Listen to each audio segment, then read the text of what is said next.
How many people do you know who struggle with their health?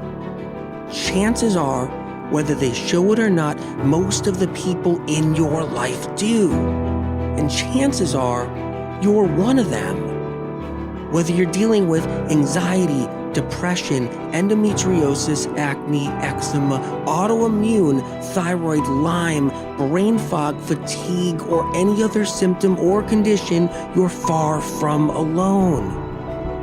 Living with symptoms has become the new normal. So no more guessing games. It's time to get answers. Welcome to the Medical Medium Podcast. I'm Anthony William. We're interviewing my dad. That's right, my dad. We're going to talk about a lot of different things. There's wisdom in this talk.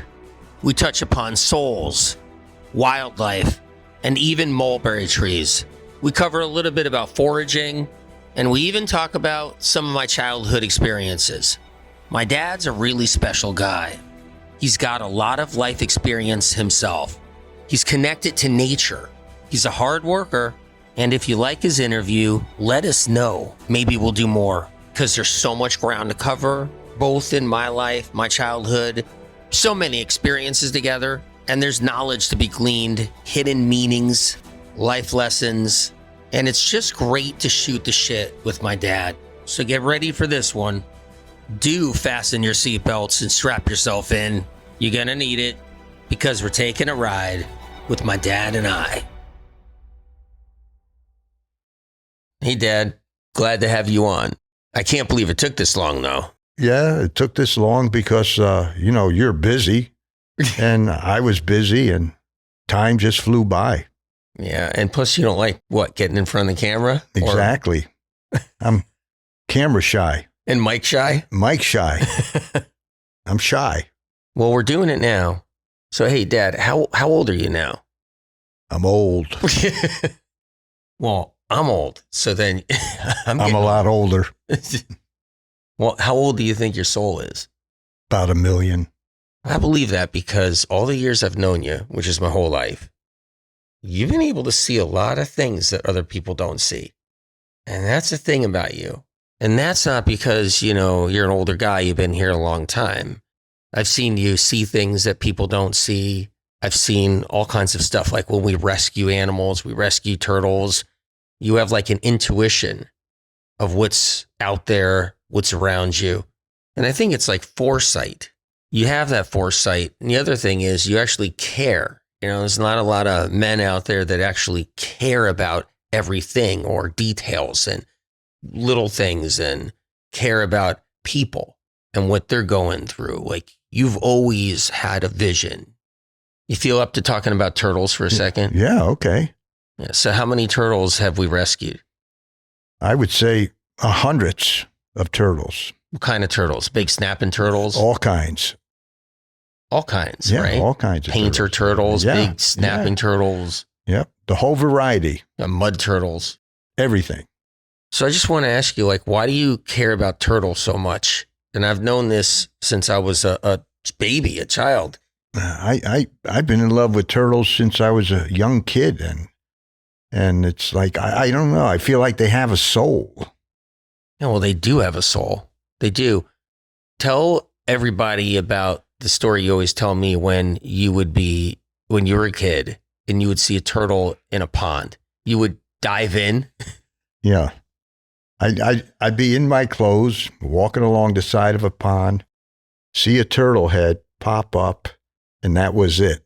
I jumped in, went and felt around and grabbed that turtle right away and took it home, and it was a pet for a while, and then I let it go and was just in love with turtles. Yeah, but you cared for it, Yeah. You took care of it, and you knew to let it go. Yeah. You knew you had to. Oh, I had to let it go. It's hard to keep a turtle. What were the first turtles you saved when, before I was born? Well, it was like spotted turtles, snapping turtles. Were they like box turtles? Were they lost? Well, they were, most of the time, it was on streets. Yeah, dangerous They were streets. going across the street with traffic. I mean, there was traffic back then. With nowhere to go, young. though. No pond heading to, no lake. They're just in the middle of like a highway. Well, they were heading for a lake, but a lake might have been a mile away. Yeah. And they had to cross a lot of roads. Yeah. We see turtles get squashed now. Yeah. All the time. We live dangerously when you think about it. We're on the highway saving the turtle. Mom's screaming at me. I got the car stopped on the side of the road. I'm running out there to grab a turtle and bring it in. Oh, yeah. Save it. Yeah, I know. I remember. It's crazy what we've done in our lives. I remember turtles. I remember a lot of different turtle savings. Like in Maine, I stopped the car on the side of the highway, right on this dangerous part of the highway. And I never recommend this for people. Just got to watch out. You can get killed easy. We know that. Yeah, it's great. And I pulled over, and it was this gigantic snapping turtle that had barely any life left in it. It was probably 100 years old, and had its head almost was basically out, and it was done. That's what happens when they die. But I knew it had a pulse. Spirit told me it was alive, and it was still savable. I picked up that baby. I threw it in the back, the back of the car, and I got to a big old pond, and I put it right in the water on the edge, and it just slowly came to life. And it was just, but I risked my life doing it, and you have too. Yeah, many a times. Even just recently, like just in the last couple of years, you and I have we've jumped out to save a bunch of turtles. Yeah. Yeah. I hate seeing them squashed. Yeah. Me too. I hate seeing a car or a driver not even care, or a truck, and they don't even care. Oh, and they're just like, screw that turtle. Going down the road, and that's it, man. Yeah, they just say, screw that turtle. And they just squash it. Yep. And they think it's funny, And then there's people that aren't even looking where they're going. Yep. And they just run over everything. Texting. Yeah, exactly. Exactly. Dad, remember our little pond that we had? It was just a big rain came, and it filled this area that was 15 by 15, maybe 15 by 20 feet, right? Yeah, about a foot deep. And then the puddle was there. And then a couple weeks later, we noticed there were these little tiny fish in there. Yeah. We couldn't figure out where they came from. Yeah, right. And then I asked Spirit, and Spirit said they came from the sky. The little fish, tiny little fish. Right. Came from the sky during a rain. Yeah. But what was crazy was this pond became like a supernatural pond on our property. So as the pond was drying up, because it wasn't a natural pond, we had to keep order to it, right? Yeah, we had to bring water from the well and run it down in a hose to keep it from drying up. Then we start feeding the fish to keep them alive. And then one morning, you called me up and said to me, guess what's in our pond? And I said, could it be a turtle? And you said, yes, a baby turtle. It was the size of a small pancake or like a silver dollar. I said to you, I'll be right up. I'm going to pick up krill. See you in a little while. And then when you got there, you threw a couple little pieces of krill. Turtle was shy at first. Yeah, and you broke it into pieces, and you put it there on the pond that we were feeding with water, keeping it going. This 15 by 20 foot, like 1 foot deep only. Little baby turtle started to nibble. He was so cute. He found a sanctuary. Yeah. Is what happened. He was a baby turtle on his own. There's no water to be found anywhere out there. Became his home. He had a long journey. Yep. And we saved a turtle. Became our pet. Yeah. So we were feeding that turtle for a couple of years. Yeah, definitely. And tell everybody what showed up. Well, the turtle got bigger. Yeah. And bigger. Yeah. And the fish got bigger. Right. Everything was growing. The fish were like 2 or 3 inches big. Yeah. From tiny little things. And then one morning, I got up and Spirit said, look into the pond. And I was like, well, I figured the turtle might have gotten bigger, or maybe there's another turtle in the pond or some other kind of surprise.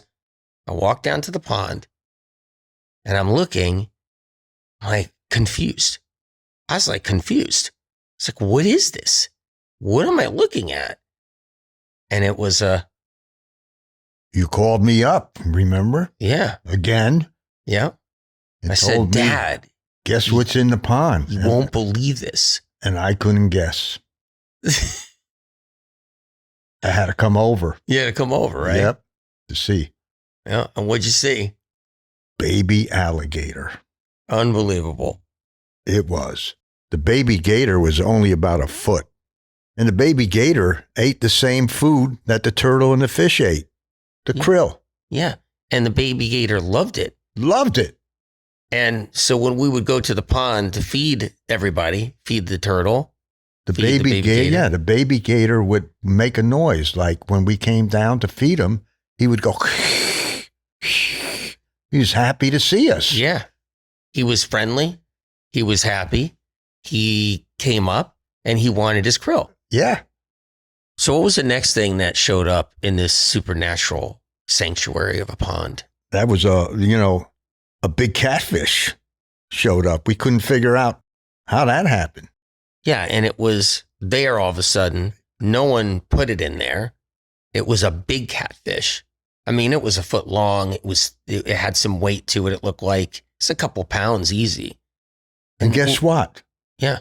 It ate the same food. It ate the same food. So the catfish ate the krill, Yeah. came out of nowhere, like Right. out of the mud. Came up and start grabbing the krill. The turtle would go and float along the top and eat all the krill. Yep. The alligator was friends with the turtle. Yeah. They were friends. They were buddies. I know. The alligator, the baby alligator would eat the krill, and they all just They were all loved it. having a good time. They were, and they were safe. They were in the sanctuary, and they were all happy. What about the frogs? The Yeah. frogs that we didn't mention. No, I know. All of a sudden, the pond had all these frogs, Yeah. And they were laying eggs like in that gooey stuff. and then we had tadpoles. Yeah.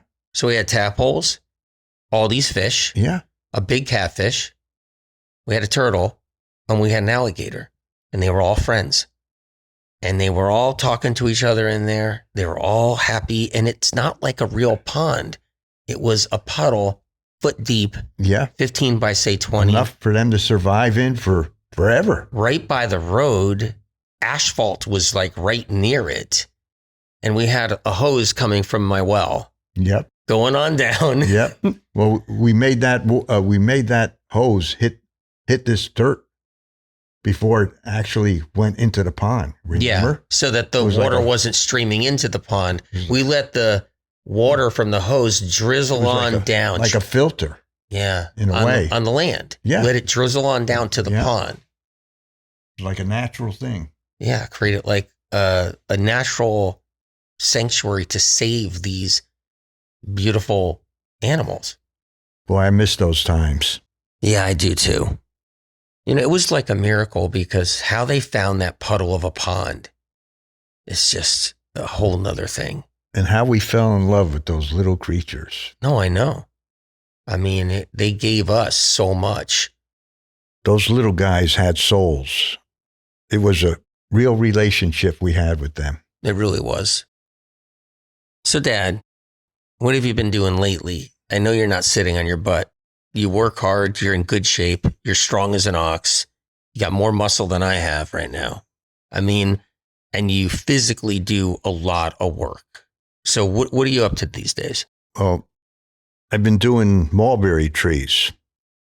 I've been taking cuttings from the trees because they lost all their leaves and now they're ready to bud out. And I'm taking cuttings and I'm going to plant them in the ground and have a whole bunch of mulberry trees, and they're going to go somewhere. Well, and you're not just doing like a couple of cuttings. I mean, how many cuttings are we talking A about? couple hundred cuttings.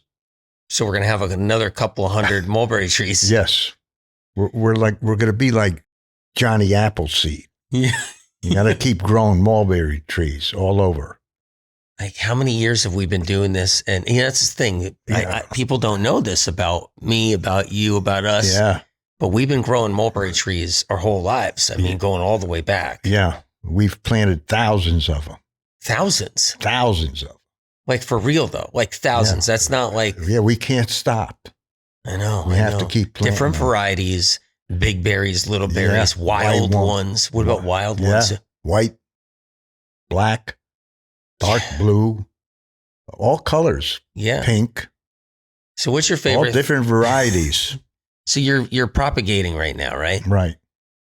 So you got a method. You cut the cutting. Yeah. It's hard ass work. It's hard work. Oh yeah. Yeah, it's hard. It's hard. Bending over, a lot of bending over, a lot of knee work, you know? Yeah. It's backbreaking too. Yeah, that's what I mean, bending over. Yeah. That'll do you in. But no, I keep doing it. I have to stay in shape.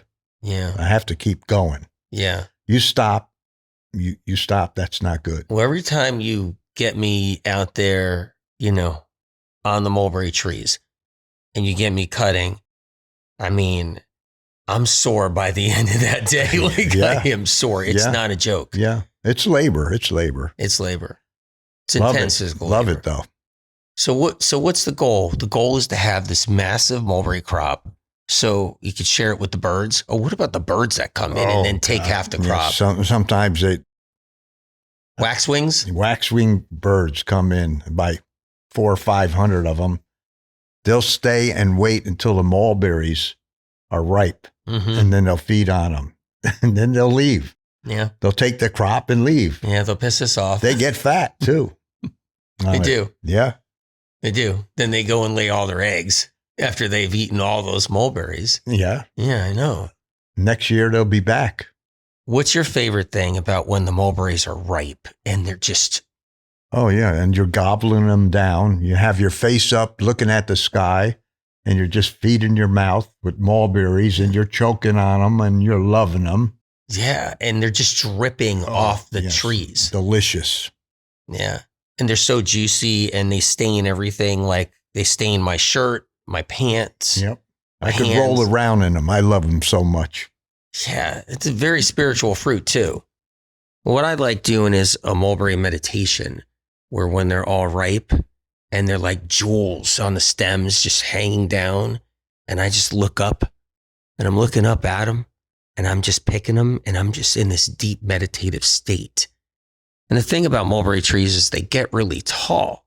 So what do we have to do there? So what I do is when they don't have leaves on them and I'm ready to do cuttings, I take it from the tops of the trees because they grow straight up. The trees grow so fast and they get so big that when the mulberries come, you have to shake the trees to get the mulberries out because you pick all the bottom stuff and the ones up above, you have to just shake and we have. Or you need a big ladder. You got to climb up a tall ladder and get to the tops. And that's really hard to pick from up there. Yeah. And you have to keep moving the ladder around and around. You know, it's a lot of extra work. It's hard work. Yeah. So Dad, what's it like being the father of the medical medium? It's amazing. I'm always blown away by what you have done and accomplished, and you save so many people's lives. Dad, did it come with a lot of hassles along the way? Yes, it did. Yeah, you were a pain in the ass. We'd take you to the grocery store and you'd be pulling on people's arms and telling them what was wrong with them. And it was embarrassing. And people would say, hey, what's wrong with your kid? You know? Yeah, there's no time for this in a grocery store. You know, people are pushing carriages and, some people were interested, but you just couldn't do that. You know, we had to cut the visits short. Well, I was 8 years old, 6 years old, 9 years old. Yeah. And there were people that were interested. Sure they were. But but they keep you there then. Yeah. And then you and mom can't shop. Yeah, we couldn't concentrate on anything when that happened. Yeah. If I got stuck like working on someone, I'm sitting there like 8, 9 years old and I'm working on someone and they're really interested and they're like freaked out or blown away. You guys can't do your grocery shopping and then it just ruins the whole. It drove us crazy. But it brought on a lot of awkward moments too, because remember when that one thing happened? Yeah, when people follow us out to the parking lot and want more information from the little boy, you know.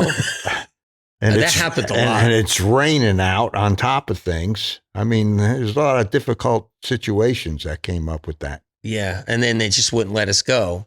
No. We're trying to load the groceries. You guys, you and Mom were trying to load the groceries in the car. Trying to make a getaway. Yeah. You know? I'm sitting here talking to 3 or 4 people. Come on, Anthony, let's go.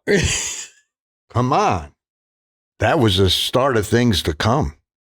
There was more people and crowds, and it was crazy. When I was a kid. Yeah.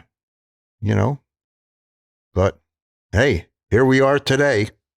But now it's so amazing because you healed thousands of people through the years since you were young. Thousands.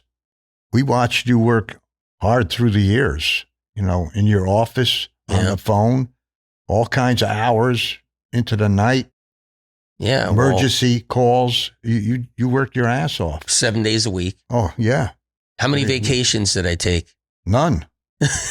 None. I don't remember one vacation at all. No. Yeah. In your whole life. No, I never took a vacation. Oh, my God. It's actually like, it's sad. Yeah. But it is what it is. Yeah. I mean, I would start in my office at 6 a.m. until 12 a.m. You know, it would just be like, and then if I got some sleep, it would be, you know, interrupted with like 24-hour emergency calls. Well, I remember, I mean, a lot of people had to be helped into your office.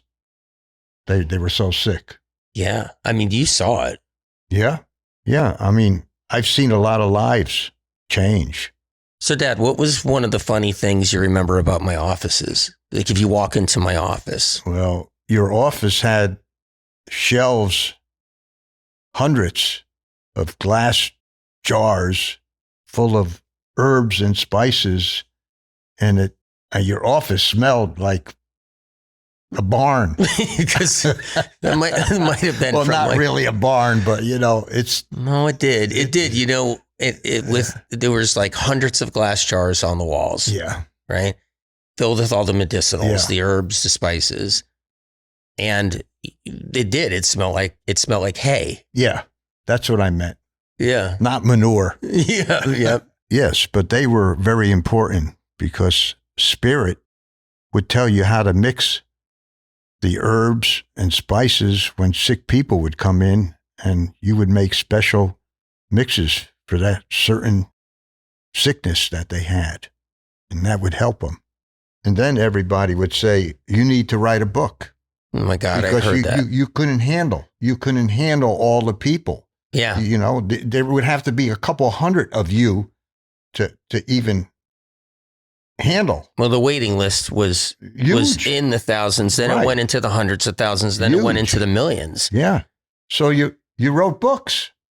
So everybody could buy your books and read them, and that would cut down on you with all these phone calls. Yeah. Just reminding me, I would hear that all the time. Like, oh my God, I'd hear, when are you writing your book? Yeah. When are you writing your book? Yeah. It's like, well, can't be writing a book. I have like all these people I got to take care of. I got to look after these people. I mean, 24/7. I worked 20-hour days every day, 7 days a week. You know it. It was insane. It was like, sometimes you'd see me and there'd be like nothing left of me. I didn't do any self-care. Like self-care was not even, I wasn't even like, never mind a vacation, which I've never taken, like you said, but self-care, it's just no way. It was just 20-hour days. If I could get 4 hours of sleep every night for years. Yeah. And I hardly saw you. Yeah. Yeah. And when you did see me, I was just in my office. Yeah. Only for a few minutes. Yeah. You were so busy. Yeah. It's really sad. And then write the book. Crazy. And people don't understand that. How much time of your life you put for this. Yeah. Well, it's, when people are chronically sick, it's like, it's critical, we help them. And that's the message I got from Spirit of Compassion. And that's the message that I held into my heart. It is just, no matter what, it's hard to rest when you know that many people are suffering out there. And I didn't care about myself. I cared about myself, of course. I tried to give myself the basics. And I had spirit to help me with that. But the bottom line was, it was like people are suffering. And it's terrifying when you see that many people in the world sick and they don't have answers. And you just want to give them answers. You want to help as many people as you can. And the thing is now, I work 20-hour days now. So it's like this is a thing of the past, and it's kind of not. And that's a funny thing too. Even though you see me, I'm still writing the books, and I'm writing one now. I'm still working really hard, trying to, give as much free information as I can. You see it all the time. You watch me when I'm on Instagram. You watch me when I'm on YouTube, and you're watching me during the lives and everything. And you got a code name. Is Spirit going to let you retire at any point? I don't know. So, Dad, I'm noticing right now on the table here that you got a drink, and it's like blue and purple. It's in a bottle. Like, what is that? Well, that's what I drink every day. It's I squeeze a lemon and a lime, and I do a half a bottle of wild blueberry juice, and the rest is water. It's about 50 ounces. Okay. That sounds like a really good recipe. Yeah. So that's your go-to? Yeah, that's it. That keeps me alive. You do that every morning? Every morning. It looks good. I drink it probably until 1 o'clock, and then I make another bottle. So you're doing lemon, lime, and wild blueberry in water all day. Right. So, Dad, what were some of the annoying things in my childhood that you and Mom had to deal with? Well, you would always go into the woods and disappear. Yeah, and you guys would get upset. Sure, we would. Yeah. But you'd always come out. Eventually. Yeah. One time you came out of the woods, you were really sick. Oh, yeah. Yeah. You had a little poisoning going on. From foraging. Yeah. I think it was it ferns? Yeah, something fiddleheads. about ferns. Fiddleheads. Yeah. Yeah. I was 8 years old. Oh, yeah. You're sick as a dog. Yeah, I had a bad stomach ache. I'd go into the woods and forage, spend a whole day in there. Drive you guys crazy. You didn't know where I went. Yeah, I was just thinking when I was young, I used to do the same thing. And I ate these, they looked like string beans. They were like pods, right? and they had like peas in them. And a friend of mine told me he was eating them. They were good, right? So I ate a bunch of them. Next thing you know, I was sick, throwing up. I had high fevers. I got poisoned from it. Every time I saw those beans that grew wild, it would sicken me just seeing them. Yeah, but you had spirit. And what happened there on that? Well, Spirit would tell me what mushroom to eat, a safe one, even though I'm telling anybody out there, don't forage for mushrooms, whatever you do, because you'll eventually pick a bad mushroom. But Spirit would tell me what mushrooms were safe. Spirit would have me eat different types of skunk cabbage, fiddlehead ferns, plantain, rose hips, all kinds of different things. Well, didn't you eat hickory nuts and walnuts? Yeah, wild hickory nuts. Right. I would eat. I remember that. I would just go up to a tree, and Spirit would say, "You can eat these." Remember, I would bring home a basket of hickory nuts. Yeah. And Mom would be like, "Oh no! Like, what is he bringing home to eat now from the woods?" But they were good. They were good. I told you to eat them. Yeah. And they were good. Yeah. Delicious. But that one time I came out of the woods really sick was I overate all the fiddlehead ferns.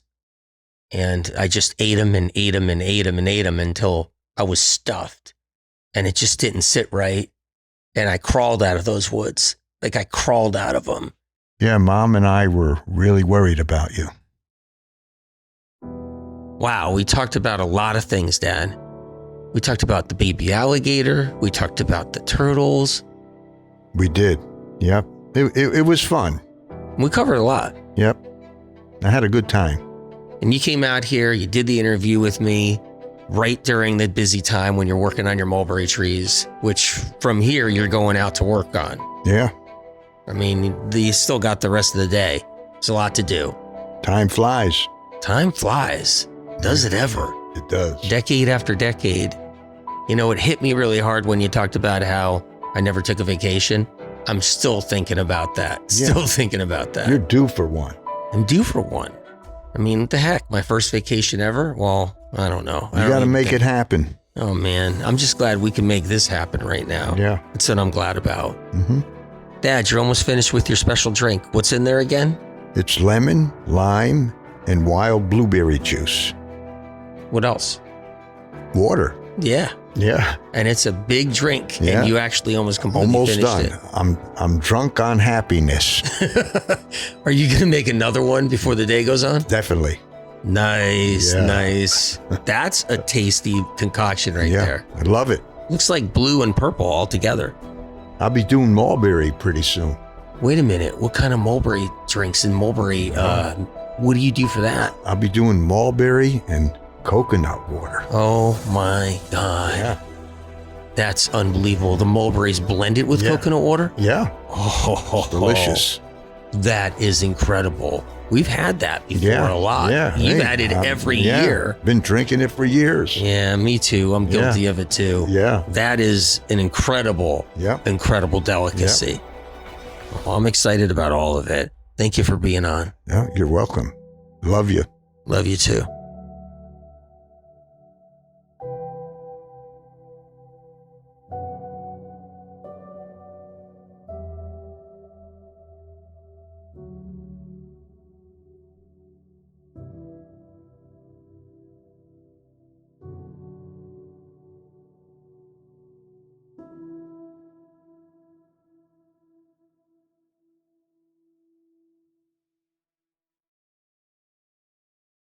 Original published medical medium information gets stolen and poached by podcast doctors, social media doctors, influencers, and medical clinics. Medical medium information has never yet been proven wrong by medical science and research. Instead, the opposite, only proven right and then taken from medical medium published material and used in the conventional and alternative health communities. Medical medium information continually sets the stage for medical science to understand chronic illness better. If you choose to share or use the original, unique content from the Medical Medium podcast, books, or Medical Medium social media, please cite where this information comes from, so others who see and learn of this information have a chance to know where it all originates, to give them an opportunity to heal, so they don't end up losing years of their life searching for answers like so many have before them. The Medical Medium information here on this podcast doesn't come from broken science, interest groups, medical funding with strings attached, botched research, lobbyists, internal kickbacks, persuaded belief systems, private panels of influencers, health field payoffs, trendy traps, or gathered bits and pieces of gimmicky confusion. Because chronic illness is exploding like never before in our modern day history, it takes a greater force than us down here. It takes a helping hand from above. Medical medium information has street cred.